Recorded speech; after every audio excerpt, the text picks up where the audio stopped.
नमस्कार, सत श्री अकाल, आदाब। मेरा नाम मनदीप पूनिया है। आप देख रहे हैं गांव सवेरा। आज हमारे साथ सोनिया दुहन मौजूद हैं। सोनिया दुहन का नाम आपने जो नेशनल न्यूज़ है उसमें सुना होगा, जब उन्होंने एनसीपी के जो एमएलएस हैं उनको रेस्क्यू किया। उसमें उन्होंने 2 बार कोशिश की, एक बार वो सफल रही और एक बार उनको गोवा जो होटल है वहाँ से गिरफ्तार कर लिया गया और महाराष्ट्र में जो महाविकास आघाड़ी की जो सरकार थी वो गिर गई। और दूसरी बार आप जो हरियाणा के जो नागरिक हैं वो तो उनको लगातार पिछले 1 साल से देख ही रहे होंगे खबरों में। चाहे संदीप सिंह जो मिनिस्टर हरियाणा के, उनका जो सेक्सुअल असोल्ट का जो मामला था उसका उसमें भी वो सक्रिय रही और महिला पहलवानों का जो यौन उत्पीड़न का मामला है इसमें भी वो लगातार सक्रिय रही और आंदोलित रही। और इसके अलावा भी गाहे बगाए आपको किसान आंदोलन हो या दूसरे आंदोलन हो, उनमें वो नजर आती हैं। सोनिया, ये तो खबरों के माध्यम से लोग आपको जानते हैं। 2018 जी। के बाद आप कोई ना कोई घटना होती है तो उसमें आप खबरों में होती हैं, लेकिन 2018 से पहले की सोनिया दुहन कौन है, कहाँ से आती है और उसका जीवन कैसा है, ये सब जानना चाहते हैं। जी, मनदीप जी, को आपके दर्शकों को सबको मेरी तरफ से नमस्कार, राम राम, सत श्री अकाल।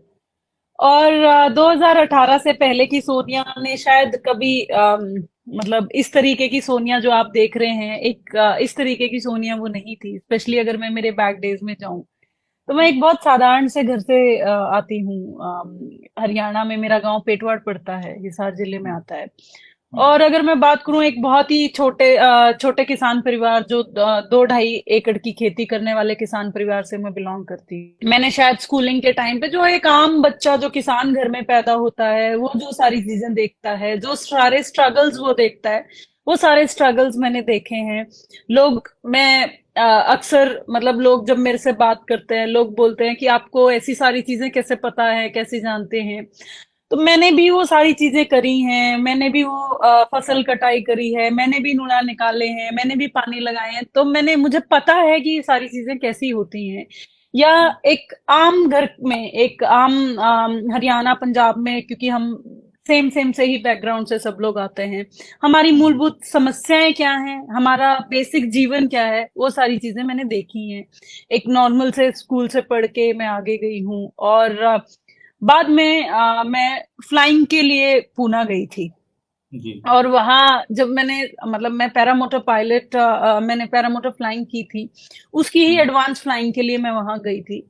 गई तो मैं सिर्फ 2 महीने 2.5 महीने के लिए ही थी, लेकिन उस 2 महीने या 2.5 महीने ने मेरी लाइफ को एकदम 360 डिग्री घुमा दिया, रोल कर दिया। नहीं तो जो ये सोनिया आज है, और जो उस समय एक सोनिया थी, उस सोनिया को शायद ये भी नहीं पता था कैसे बोलना है। मैं आपको एक किस्सा हम्म। सुनाती हूँ। मैं आई वाज शायद 9th में थी मैं। और हम्म। मेरे स्कूल में हम शायद बचपन में, आपको याद हो, सब लोग प्लेज कराते थे। We use to pledge in the morning, और सुबह सुबह प्लेज में हम सबका नंबर लगता था, तो मेरा प्लेज में नंबर लगा। हम्म। और उस दिन मेरे सामने, मैं मेरे प्रिंसिपल से बहुत डरती थी और मेरे फादर से भी बहुत डरती थी। बाय हम्म। चांस कोई, शायद कोई फैमिली इमरजेंसी थी, तो उस दिन मेरे फादर भी प्रेयर के टाइम पे मेरे सामने खड़े और मेरे प्रिंसिपल भी खड़े। हम्म। एंड मैं भूल गई। और हम्म। मतलब मैं इतना शाय थी कि मैं शायद पब्लिक स्पीकिंग के बारे में सोच भी नहीं सकती, और इतना तो मैं कभी सोच भी नहीं सकती थी। और मेरी हम्म। बहुत पिटाई हुई थी उस दिन, पूरी प्रेयर में सारे स्कूल के सामने मेरी बहुत पिटाई हुई थी।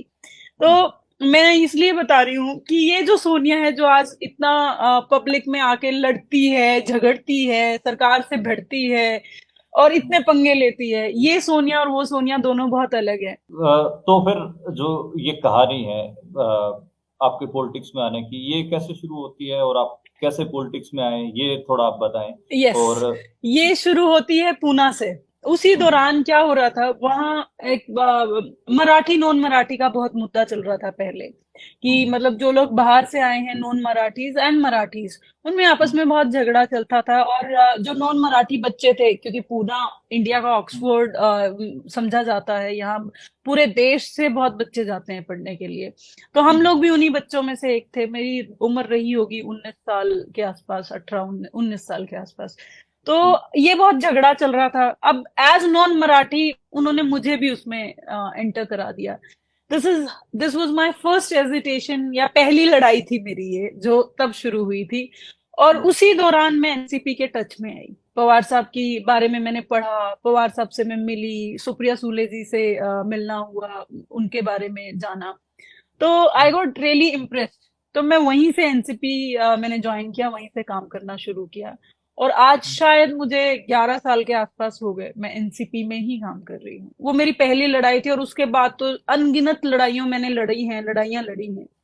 और मेरा एक ही मुद्दा है, पॉलिटिक्स हो या सोशल लाइफ हो, दोनों में मेरी एक ही बात है, सही और गलत। देखिए, मेरी जो मेन था, हमेशा मेरी लड़ाई रही है, मेरी लड़ाई इस एक पर्टिकुलर पार्टी और विचारधारा से रही है। इस पार्टी को हम बीजेपी बोलते हैं, क्योंकि कभी भी इन लोगों ने एक तानाशाही रवैये के अलावा कुछ भी, हर चीज हमारे पे थोपने की कोशिश करी है।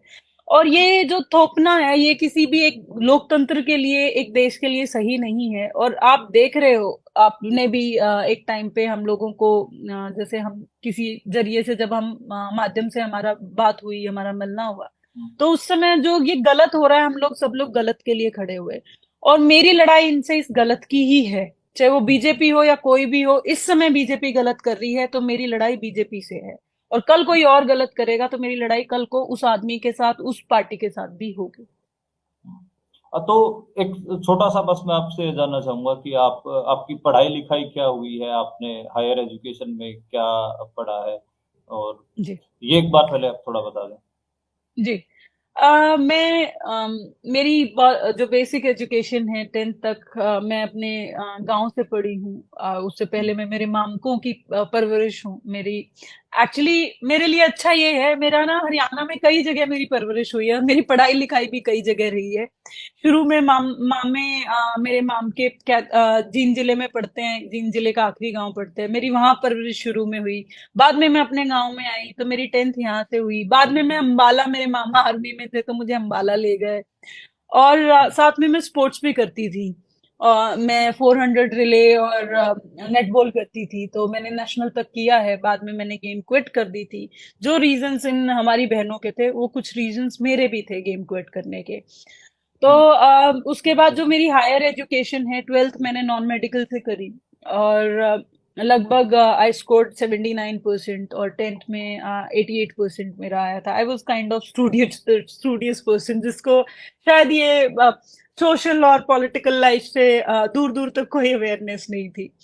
और उसके बाद जो मेरी कॉलेज लाइफ है, मैंने 12th के बाद बीएससी शुरू किया था।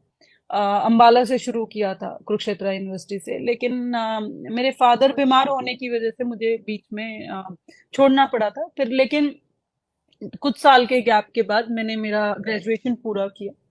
और ग्रेजुएशन के बाद मैंने अपना आगे मास्टर्स किया। जी। सोनिया, जी। मतलब आप शरद पवार की पार्टी से जुड़ी, एनसीपी का हरियाणा में अभी के लिए आप जानती भी हैं कि उनका वोट जी। परसेंटेज जी। भी नहीं है। पिछले इलेक्शन में देखें, एक राइट, राइट। कोई भी एमएलए नहीं है। हम्म। तो हरियाणा में मतलब एक तो आपका विजन क्या है हरियाणा को लेकर, उसके हम्म। ज्योग्राफी को, पॉलिटिकल हिस्ट्री को देखते हुए और इसकी कॉम्प्लेक्सिटीज को देखते हुए, और दूसरा जो एनसीपी हम्म। की बहुत कम प्रेजेंस है, ऐसे में आप हम्म। मतलब अपना पॉलिटिकल करियर कैसे आगे बढ़ा पाएंगे हरियाणा में? देखिए, मैं नहीं समझती आपको काम करने के लिए बहुत बड़े किसी पार्टी बेस की जरूरत होती है। जब मैं यहाँ पे आई थी, मैंने पहला कार्यक्रम किया था। और सब लोगों ने मेरे से यही पूछा था, जो आप मेरे से पूछ रहे हैं, मेरे घर वालों ने। आपको पता है, हरियाणा में जो राजनीति होती है, वो घर कुनबे पे, गांव पे होती है। तो मेरे से सबने यही क्वेश्चन किया था। मैंने सबको यही बात बोला था, भाई काम करने वाले के लिए, जो हरियाणा में बोलते हैं ना, धरती छोटी नहीं है, तो काम करने वाले के लिए जमीन छोटी नहीं पड़ती कभी भी। जब मैंने यहाँ काम करना शुरू किया, कोई नहीं जानता था। आज मुझे नहीं लगता है कि मुझे हरियाणा में किसी को इंट्रोडक्शन देना पड़ता है कि सोनिया हम्म। दुल्हन कौन है। तो ये हम्म। मेरा काम ही था। ये मेरी पार्टी का बेस नहीं था। लेकिन मैं जिस पार्टी से बिलोंग करती हूँ, उसकी विचारधारा को लोगों में पहुंचाना मेरा काम है। और आई एम ग्लैड कि लोग इस चीज को बहुत अच्छा एक्सेप्ट कर रहे हैं। और मेरा पॉलिटिकल करियर, देखिए, पॉलिटिक्स से ज्यादा मैं सही और गलत के लिए ही होना चाहूंगी। जब तक मेरी पॉलिटिक्स सही के लिए है, मैं तब तक ही पॉलिटिक्स करूंगी। जिस दिन मेरी पॉलिटिक्स किसी दिन गलत के साथ खड़ी हो गई, मैं उस दिन पॉलिटिक्स नहीं करूंगी। अच्छा, आप बार बार पॉलिटिक्स का जिक्र हो रहा, तो मैं आपसे थोड़ा सा ये जानना चाहूंगा कि आप किन जैसे जो हमारे आइडियोलॉग रहे हैं, जो विचारक रहे हैं, किनको फॉलो करते हैं? भगत सिंह, गांधी या और बाकी के भी बहुत सारे हैं। मतलब भगत सिंह से शुरू होकर ये लिस्ट सावर तक भी आजकल लोग लेके जा रहे हैं। तो आप किस जी आइडियोलॉग को ज्यादा फॉलो करते हैं? आजकल कौन सी किताब पढ़ रहे हैं? तो ये अगर आप थोड़ा बता पाए तो। जी। सबसे पहले तो जो मेरी आइडियोलॉजी है, मैं क्योंकि हरियाणा में पैदा हुई हूँ और बचपन से हरियाणा और पंजाब में खासकर जो लोग पैदा होते हैं वो बचपन से भगत सिंह और राजगुरु सुखदेव और सुभाष चंद्र जी के बारे में जानते हैं और मैं भी हम्म, इन्हीं लोगों को फॉलो करती हूँ। नो हम्म, डाउट महात्मा गांधी जी हमारे देश के बापू हैं, हमारे देश के पिता हैं। उन जो हमें एक स्टेबिलिटी है उन वाली स्टेबिलिटी लानी पड़ेगी और उन वाला जो बात हम उन्होंने बोला था कि भाई एक ऐसा भारत का निर्माण तब तक नहीं हो सकता जब तक हम समाजकरण नहीं करेंगे। तो जो ये समाजकरण की बात है, पवार साहब, जब मैंने 2018 में मुझे नेशनल प्रेसिडेंट बनाया स्टूडेंट्स का, तो हम्म, मैंने साहब से एक बात पूछी थी कि साहब आप मुझे क्या बताना चाहेंगे? तो उन्होंने हम्म, मुझे एक बात बोली थी भी कभी भी राजनीति 20% से ज्यादा मत करना। Hmm, always have 80% of your social life so that जो आप समाज के लिए करोगे वो समाज को दिखे। कभी किसी की बुराई करके राजनीति मत करना और हम्म, कभी भी अपने स्टैंड से पीछे मत हटना। ये 3 चीजें उन्होंने मुझे सिखाई थी और मैं बड़े गर्व के साथ कह सकती हूँ कि मुझे अच्छा लगता है कि मैं सिर्फ शायद 20% भी पॉलिटिक्स नहीं करती। मैं 90 टू 95% अपने लोगों के बीच में रहती हूँ, सामाजिक जीवन जीती हूँ और समाज के लिए मेरे से जो बन पड़ता है वो मैं करती हूँ। रही बात एमएलए बनने की, एमपी बनने की या पॉलिटिक्स करने की, मुझे कोई फर्क नहीं पड़ता है। जेन्युइनली कोई फर्क नहीं पड़ता है। मैं आज भी अपने लोगों से कहती हूँ कोई जरूरी नहीं है मैं एमएलए बनूं, हम्म, मैं किसी दावेदारी पेश करूं, लेकिन मैं सारी जिंदगी आपके लोगों के बीच में रहूंगी, आपकी आवाज को उठाती रहूंगी। आज मैं किसी पार्टी की एमएलए नहीं हूँ, एमपी नहीं हूँ, लेकिन जब आवाज उठाने की बारी आई तो मैंने आवाज उठाई और आगे भी उठाऊंगी। हम्म। जैसे भगत सिंह और भी थे, तो भगत सिंह और पढ़ने लिखने वाले नौजवान थे, उन्होंने बहुत कुछ लिखा जी भी। तो क्या जी जो उन्होंने लिखा वो कुछ आपने पढ़ा है? और वो नास्तिक थे। इसके अलावा वो बहुत हद तक मतलब आप देखेंगे तो कम्युनिज्म से भी प्रभावित थे। तो आपने भगत सिंह का कुछ पढ़ा हो तो उसके बारे में अगर मैंने आप पढ़ा है, बताना तो। मैं जी। पढ़ा है। हम्म, और बात नास्तिक की, देखो ये हमारी अपनी आइडियोलॉजी होती है, हम हम्म, किसी चीज में फेथ करते हैं या नहीं करते हैं। और हम्म, मैं नहीं मानती उनको नास्तिक होना कोई गलत बात है, बहुत अच्छी बात है। भाई जिस दिन उनको लास्ट डे बोला गया कि आप प्रेयर कर लो भगवान से, आज आपका आखिरी दिन है, प्रेयर करके कुछ मांग लो, उस दिन उन्होंने एक बात बोली कि मैं आज उनसे मांगूंगा तो कल को वो मेरे से क्वेश्चन नहीं करेंगे कि लास्ट दिन जब तुम्हारा आखिरी दिन था तुम उस दिन मेरे लिए प्रेयर कर रहे थे। तो जो भी हो उस चीज पे स्टैंड लेके खड़े हो जाओ, चाहे आप नास्तिक हो आस्तिक हो। और रही बात, मुझे नहीं लगता है कि नास्तिक होना कोई बुरी बात है, अपने आप पे विश्वास होना चाहिए। जी। आप पूजा किस चीज के लिए करते मैं हैं? आप अपने मैं आप ये पे पूछना विश्वास चाह रहा करने के लिए हूँ। करते हैं। जी मैं उस डिबेट में नहीं जा रहा कि गलत है या राइट सही है। राइट, सॉरी, मैं यस।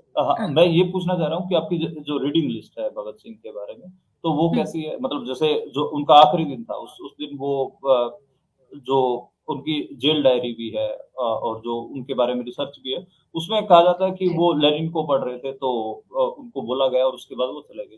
तो मतलब जैसे हम्म, आपने प्रेयर वाला बताया, तो मेरे को मतलब मेरी रीडिंग लिस्ट में ये नहीं है। अच्छा, जी एक मैं आपसे बस इस एक ये पूछना चाहूंगा कि जो शरद पवार है, शरद हम्म पवार का 1960 के आसपास जो हम्म राजनीतिक कैरियर है शुरू होता है। वो हम्म मुख्यमंत्री बने महाराष्ट्र के, लेकिन वो कहीं ना कहीं कांग्रेस पार्टी के सपोर्ट और कांग्रेस पार्टी के कार्यकर्ता भी थे। और हम्म 1999 के बाद, मतलब हम्म जब एनसीपी की भी एक हिसाब से ये लगा लीजिए कि होंद है, हम्म 25 साल या 26 साल के हम्म आसपास पार्टी को हो गए हम्म हैं। एनसीपी सरकार नहीं बना पाई है। मतलब वो महाराष्ट्र के कुछ इंडिविजुअल, हिस्सों, हाँ। हाँ, हिस्सों में मतलब जरूर जीत जाती है। तो महाराष्ट्र में भी आप सरकार नहीं बना पाए, तो ये मतलब ऐसा क्या स्टेप आप लोगों की, क्या रणनीति रहेगी आगे, और क्या कारण लगते हैं कि आप लोग सरकार नहीं बना पाए और आगे मतलब क्या आप बना पाएंगे महाराष्ट्र में भी?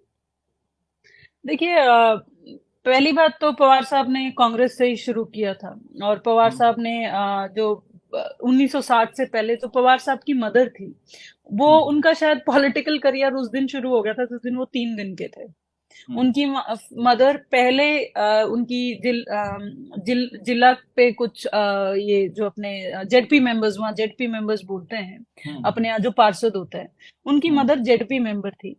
और हम्म, जब वो 3 दिन के थे तो वो बस में चल के अपनी मीटिंग के लिए गई थी। तो उनका हम्म, पॉलिटिकल करियर उस दिन से शुरू हो गया था शायद।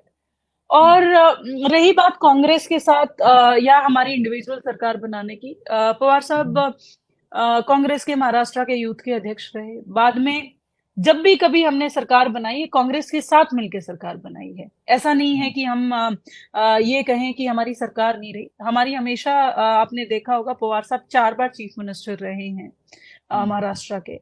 और लेकिन एक गठबंधन की सरकार हमेशा रही। तो हमारी हमेशा एक थ्योरी रही है, आज भी हमारी वो थ्योरी है कि हमेशा साथ मिलके चलना चाहिए। जब आप एक विचारधारा पे, एक रणनीति पे काम कर रहे हो, तो साथ हम्म, मिलके क्यों नहीं।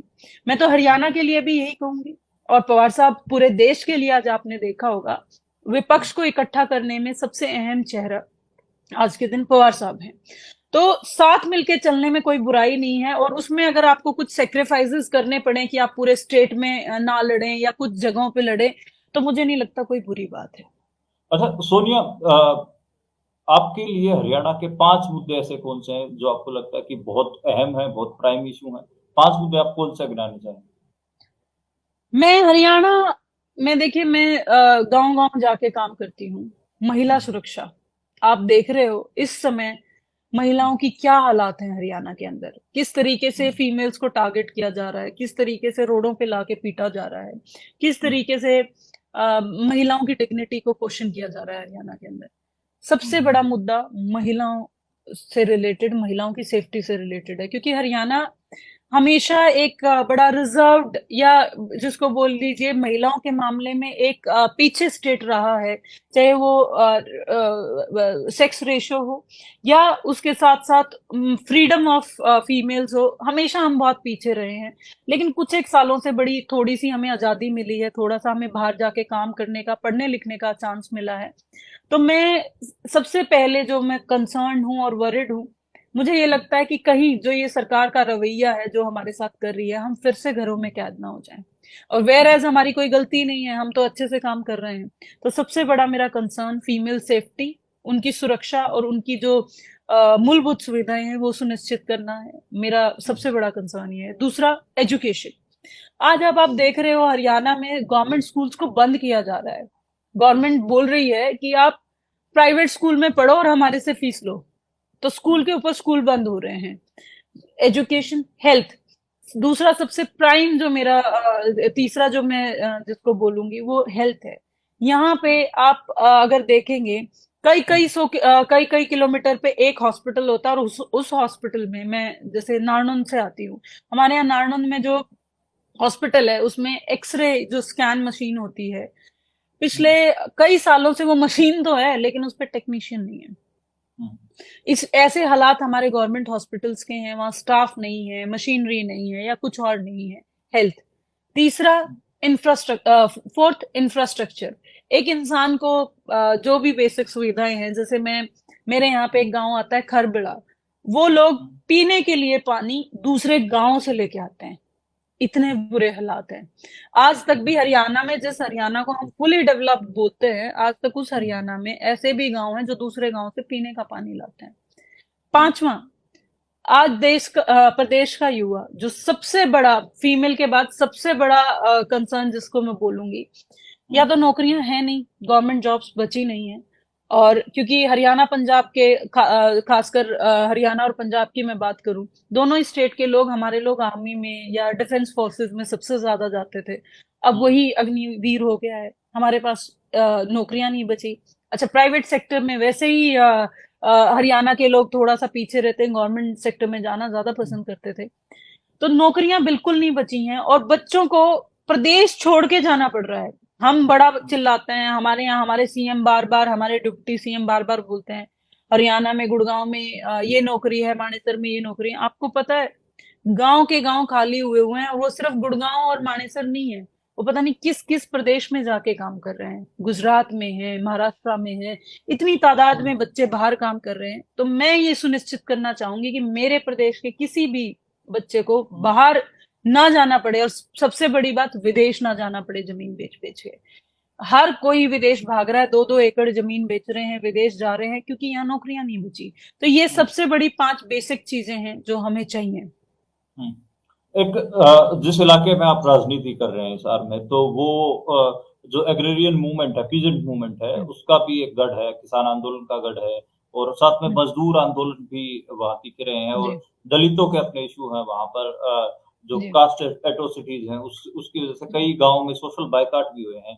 तो क्योंकि आप जो आपकी कॉन्स्टिट्यूंसी है नारनौंद, वो भी रूरल कॉन्स्टिट्यूंसी है, तो खेती बाड़ी को लेके जो किसान आंदोलन है, मजदूर आंदोलन है, इसको आप कैसे देखते हैं? और फिर मैं दलित जो एट्रोसिटीज का मामला, उस पर मैं सवाल सेपरेटली ले लेता हूँ। तो आप जो रूरल क्राइसिस है और जो खेती बाड़ी का जो सारा क्राइसिस है, इसको आप कैसे देखते हैं और इसका हल क्या ढूंढते हैं?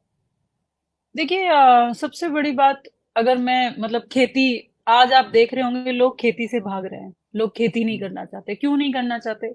मुश्किल से, जो हरियाणा में या पंजाब में औसतन जमीन ज्यादा है, पर एकड़ पर फैमिली जमीन ज्यादा है, लेकिन हरियाणा में अगर जो औसतन जमीन हम देखते हैं 1 से 1.5 एकड़ है। अब 1 से 1.5 एकड़ में पूरा परिवार पलता है। मतलब कई बार आपके 3 बच्चे होते हैं, 4 बच्चे होते हैं, पूरा आप परिवार पाल रहे हो, पूरा सोशल लाइफ, उनकी एजुकेशन, सब कुछ देख रहे हो, हेल्थ देख रहे हो। अब क्या 1.5 एकड़ में सब कुछ हो जाएगा? अब वो बेचारा किसान जो 1.5 एकड़ की खेती कर रहा है, उसकी मुश्किल से, देखो गेहूं हमारे घर रह जाती है, हमारी सिर्फ एक ही फसल जाती है, ये वाली जो अभी आने वाली है, चाहे हम उसमें कपास लगाएं या हम उसमें धान लगाएं, सिर्फ ये फसल हमारी बिकती है।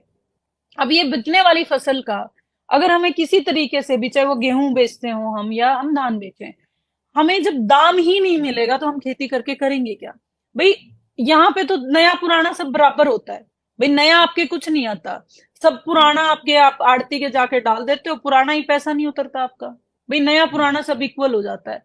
तो उस खेती का करेंगे क्या? मैं सरकार से, या किसी भी, जो भी आने वाली सरकारें हैं या जो पीछे गई हैं, सबसे बड़ी कमी थी मूल्य की, सबसे बड़ी कमी थी जो न्यूनतम मूल्य दिया गया है वो बहुत कम है, बहुत कम है, सर्वाइवल रेट से बहुत नीचे है। हम बोलते हैं कि हरियाणा बड़ा अमीर स्टेट है, लेकिन कुछ ही तो लोग हैं अमीर, सब थोड़े ना है। सबके बेसिक रोज के खर्चे निकालना आज के दिन इतना मुश्किल हो गया है। कोई बेचारा दूध बेच के निकालता है, कोई किसी तरीके से निकालता है। तो सबसे पहले तो इनको ऐसे रेट दिए जाएं कि ये खेती करना चाहें। और दूसरा, मैं जैसे जो हिसार है उसमें दलित एट्रोसिटीज का मामला भी, बहुत सारे गांव में सोशल बाइकाट भी हैं, तो और उसमें खेती बाड़ी को लेकर भी काफी चीजें तीखी होती हैं दलितों के साथ, जो खेती और मजदूर हैं। तो जो दलित एट्रोसिटीज का मामला है हिसार में, उनको आप कैसे रीड करते हैं? और जो गांव, बहुत सारे गांव हैं जिनमें सोशल बाइकाट हुए हैं, उनको आप कैसे देखते हैं? उनका क्या आप सोल्यूशन देखते हैं? हाँ, एक चीज, मतलब अपने दलित भाइयों से भी हाथ जोड़ के विनती करना चाहूंगी। हम लोग, मतलब मैं ये बात समझती हूँ, जो ये कानून है, हमारे जो मजदूर कौम है, जो हमारे भाई हैं, जो हमारे पिछड़े हुए भाई हैं, उनको हमारे साथ लाके खड़े करने के लिए, उनको मजबूती देने के लिए बनाया गया है। लेकिन आपको पता है, कई सारे केसेस में, आपको भी पता होगा, हम भी देखते हैं, कई सारे केसेस में अक्सर चीजें वो नहीं होती हैं जो लगाई जाती हैं, और उसी वजह से आज के दिन ये कानून भी काफी कमजोर हो गया है। तो जो हमें इस चीज में, कोई भी चीज हो, चाहे वो डाउरी का केस हो या एट्रोसिटी का केस हो, मैं एक चीज कहना चाहूंगी, सच्चाई सुनिश्चित होनी चाहिए। अगर सच्चाई है बात में, देखो कोई भी बात, जो मैं पुराने टाइम की बात करूं, तो हमारी जो व्यवस्था थी वो कर्म व्यवस्था रही है, और हमेशा हमने कर्म के हिसाब से परफॉर्म किया है, भी जिसका जो काम वो। तो मुझे नहीं लगता है, जो हम ये सोच रहे हैं ये फलाना ये है, वो फलाना इस जाति का है, धिकड़ा उस जाति का, मैं इन सारी चीजों में नहीं मानती।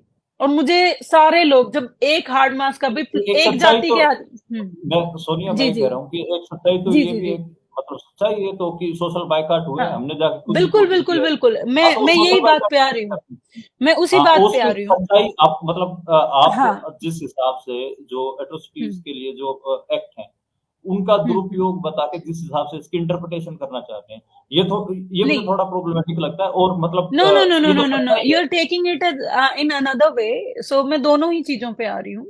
उसके हुँ, साथ जो बेचारे सच बोल रहे होते हैं, तो हुँ, मैं जो ये बड़ी जाति के सो कॉल्ड लोग हैं, उनसे सिर्फ एक ही बात कहूँगी, हुँ, सब में लाल रंग का खून बहता है, सब में ही हड्डी है, सब में ही मांस है।